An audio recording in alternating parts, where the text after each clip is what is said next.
Jadi yang ini yang ibu demonstrasikan. Ini namanya percobaannya tentang sifat koligatif larutan. Di LKS kalian ada sifat koligatif larutan, tapi di situ titik beku. Sedangkan kalau titik beku waktunya bisa sampai 2 jam, itu baru larutannya beku. Nah, karena dia membutuhkan waktu yang cukup lama, kita ganti akhirnya ke SKL tapi yang titik didih.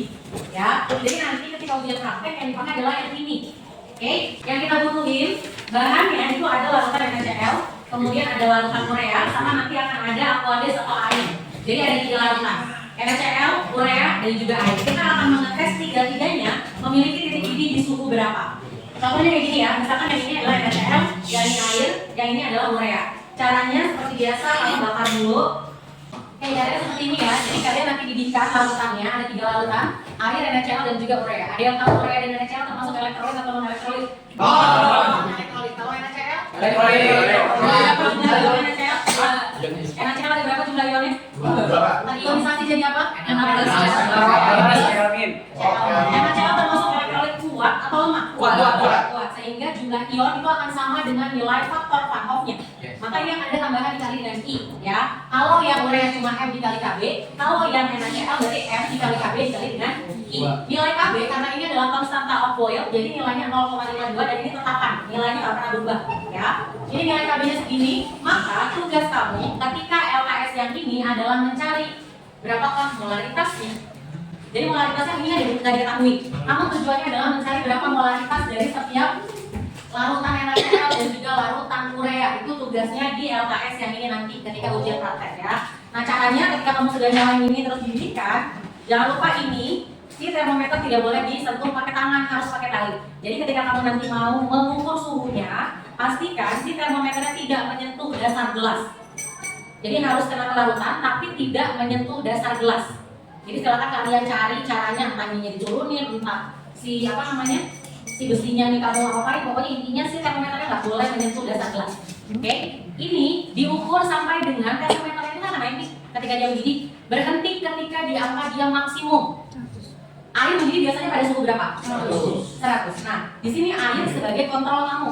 Jadi yang pertama kali dididihkan itu air dulu. Karena kamu mau tahu, benar nggak air di sini itu titik didihnya 100. Di kelas yang pertama, titik didih airnya nggak nyampe 100. Titik didih airnya cuma 92 derajat Celcius. Airnya cuma mendidih pada suhu ini. Kenapa? Karena yang harusnya dipakai untuk mendidihkan itu air adalah jenis air suling, air aqueous. Tapi karena kita pakainya air keran, kemungkinan terlalu banyak mineral di air kerannya, ya. Jadi ini yang menyebabkan air tidak mencapai suhu 100 derajat Celcius. Maka ini akan jadi kontrol kamu nih. Ini adalah PB0 segini, oke? Air mendidih pada suhu segini. Kamu coba, misalkan dia udah mendidih suhunya sekian, misalkan ini NaCl, kamu ukur lagi suhunya berapa? Misal, kamu dapat titik didihnya adalah misalkan 97 derajat Celcius, dapat seperti ini. Berarti kan lebih tinggi daripada titik didih air, ya. Maka nilai delta TB-nya berapa? Delta TB-nya berapa? 5. Maka ini 5 derajat Celcius. Ini data ini dipakai untuk menghitung molaritas. Berarti kalian rumusnya yang atas sampai yang bawah. Yang atas. NaCl yang atas sampai yang bawah. Delta TB-nya sudah ada, Kb-nya sudah ada, I-nya sudah ada, dapat nggak M-nya?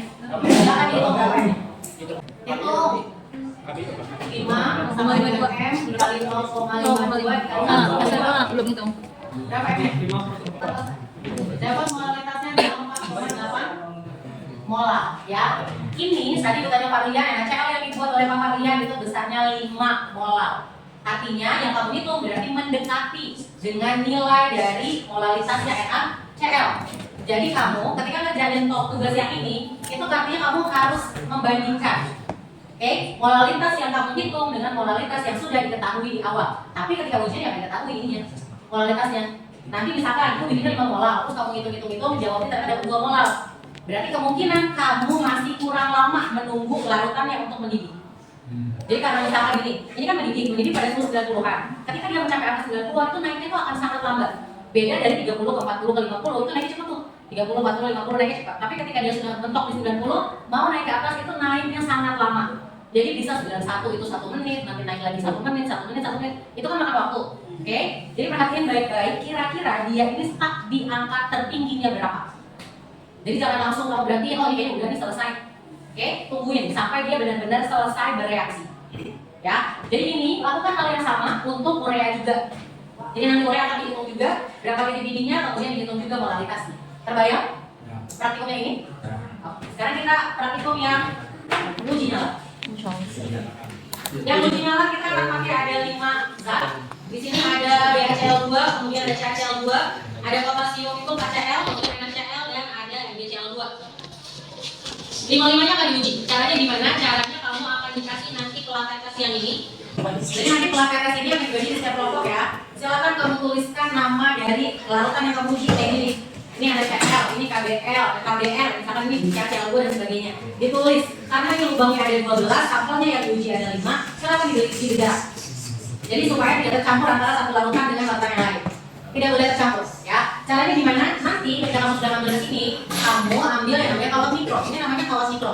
Kawat mikro ini ngebersihinnya bukan dengan cuci pakai air. Caranya adalah dengan mencelupkan ke larutan KCl. Kamu ambil KCl sekitar 50 ml, kamu bakar. Ambil lagi bakar. Jadi itu ulangi pembakaran kawat mikronya sampai dengan sekitar 3 sampai 5 kali. Supaya kawatnya bersih. Kalau sudah bersih, celupkan ke KCl, kemudian kamu ambil sampelnya. Kamu ambil sampel, kemudian kamu bakar. Dari kelima ini, logam alkali dan alkali tanah ini warnanya semua beda. Ada yang warna kuning, putih, ungu, kemudian ada yang warnanya merah bata. Ya, ada 5 warna yang berbeda. Silakan diperhatikan warna perubahannya di api yang kamu bakar. Contoh misalnya ya.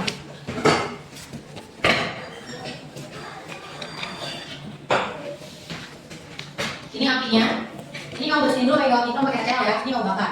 Sampai 3 atau 5 kali lah. Pokoknya intinya sampai ininya tuh merah, terus sampai tidak ada perubahan warna di api. Kalau sudah, kamu ambil nih dari sini. Di sini ambil, kemudian kamu bakar di sini. Awalnya apinya warna orange. Dia akan muncul warna baru, tapi warnanya cuma sekejap. Jadi warnanya itu sekejap. Jadi makanya hati-hati ketika dia mau dibakar, kamu perhatiin betul-betul. Dia berubah warnanya menjadi apa dan nggak full satu api dia berubah. Jadi biasanya cuma di pinggirnya doang atau di tengahnya doang. Jadi perubahannya nggak full satu api gini. Ya, jadi silahkan diperhatiin kira-kira warnanya itu yang kamu lihat warna apa. Jelas? Ulangi hal yang sama untuk keempat logam yang lain. Jadi nanti kamu akan dapat 5 warna. Ada yang logamnya golongan 1, ada yang logamnya golongan 2. Semua warnanya beda. Ya, silakan diisi LKS yang kelima ya uji nyala. Oke? Jadi nanti ketika ujian praktek itu nggak akan memberi kalian botol-botol senyawa ini. Jadi nanti kamu itu hanya akan dikasih butirannya tanpa diberitahu senyawanya apa. Jadi kamu akan blind test. Ya, kamu bisa cari sekarang di Google warnanya Mg apa, warnanya kalium apa, natrium apa. Tapi nanti ketika ujian kamu nggak tahu itu natrium atau kalium. Jadi sekarang manfaatkan kesempatannya untuk kamu benar-benar nyari warnanya. Misalkan Mg harusnya warnanya apa, kamu cari dapetin warna itu, ya. Jadi jangan sampai kamu cuma berpatokan pada Google misalkan kayak gitu. Jangan seperti itu, ya.